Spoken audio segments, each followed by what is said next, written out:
Hi. இன்னைக்கு என்னோட favourite புக்க பத்தி தான் உங்ககிட்ட சொல்லலாம்னு நெனச்சேன். ஸோ இது புக்காவும் இருக்கு, மூவியாவும் இருக்கு.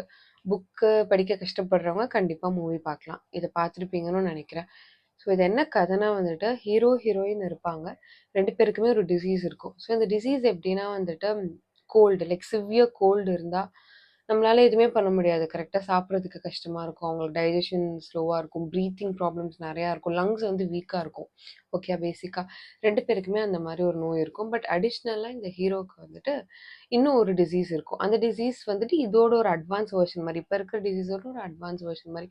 அதாவது லங்ஸ ரொம்ப வீக் பண்ணிரும். எப்போ வந்துட்டு அவங்க உயிர் இழப்பாங்கன்னே சொல்ல முடியாது. திடீர்னு ஒரு காஃப் வந்தா கூட அந்த காஃப் வந்து ரொம்ப சிவியர் ஆகலாம். அதே மாரி வந்துட்டு ஆல்ரெடி இந்த நோய் இருக்கவங்க ஈஸியா இந்த டிசீஸ்க்கு வந்துட்டு எக்ஸ்போஸ் ஆனாங்கன்னா, ஈஸியா இவங்களுக்கு இந்த டிசீஸ் வந்து பரவும். பரவுனது மட்டும் இல்லாம, அது வந்துட்டு ஈஸியாவும் வந்துட்டு அவங்கள வந்துட்டு சாகடிக்கிறதுக்கு கூட ஒரு இது இருக்கிற மாரியான ஒரு பவர்ஃபுல்லான டிசீஸ் இருக்கு. ஓகே. இந்த ஹீரோக்கு. ஹீரோ, ஹீரோயின் 2 பேருமே வந்துட்டு ஹீரோயின் பேர் வந்து ஸ்டெல்லா. ஹீரோ பேரு வந்து வில்.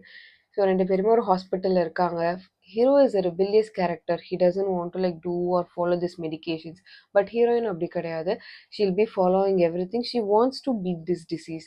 ஸோ அது சின்ன வயசுல இருந்தே இவளுக்கு வந்து இந்த டிசீஸ் இருக்கு. ஓகே. அவ அத பீட் பண்ணணும்னு சொல்லிட்டு அவ அந்த ஹாஸ்பிட்டல்ல வந்துட்டு இருப்பாங்க. ஹாஸ்பிட்டல்ல தான் மேக்ஸிமம் அவங்க ஹாஸ்பிட்டல்ல தான் இருக்கணும். ஸோ அப்ப 2 பேரும் மீட் பண்றாங்க. அவங்க 2 பேருக்கும் பிடிக்குது. அவங்க லவ் எப்படி கேரி ஓவர் ஆகுது.